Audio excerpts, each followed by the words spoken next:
Good morning everyone. তো পায়রাকে খাবার দিতে এসেছিলাম, তো খাবার দিয়ে দিয়েছি। গম এনে রাখি, তো এটাই দিই। বাদামও দিই মাঝে মাঝে। তো এই দুটোই খাবার দিই বেশি মিশিয়ে মিশিয়ে। তো যেটা বলার ছিল, কালকে একটা ভিডিও ছেড়েছিলাম রিলস, তো সেখানে কমেন্ট করেছে একজনে, তো যে আমরা কোথায় থাকি আর আমাদের এখানে কি ঠান্ডা নেই। না গো, আমাদের এখানে 4-5 দিন ধরে একটুও ঠান্ডা নেই। তো ব্যালকনিতে একটু আসলাম ঠান্ডা অনুভব করার জন্য, কিন্তু ঠান্ডাই নেই।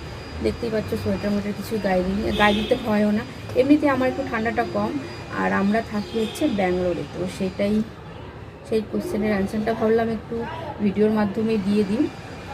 তো এটাই বলার ছিল। 4-5 দিন ধরে, 4-5 দিন, 1 সপ্তাহ ধরে একটু ঠান্ডা নেই। আর আমাদের তো এখানে 5তলাতে, তার জন্য আর একটু কম ঠান্ডা লাগে। কারণ রোদটা একদম, মানে ব্যালকনিতে আর একটু পরে রোদ আসবে, তো তো ঘরের মধ্যেও রোদটাও অনেকটাই আসে। তো আমার তো একদমই ঠান্ডা লাগে না। একদম ভোর দিকে বেরোলে আর একদম রাত্রির দিকে যখন হাজব্যান্ড আসে, তখন জ্যাকেট পরেই আসতে হয় ওনার। মানে রাস্তায় তখন একটু ঠান্ডা ঠান্ডা লাগে, ঘরে আসলে আর ঠান্ডা লাগে না। তো এটাই বলা ছিল। আর আমি তো দেখেছি আমাদের এখানে কি ঠান্ডা পড়েছে। এক একজনের ডবল ডবল মোজা পরছে, সোয়েটার পরছে, তো তাও নাকি ঠান্ডা মানছে না। তো চলো, এখন আমি হাজব্যান্ড অফিস যাবে, টিফিন বানাবো।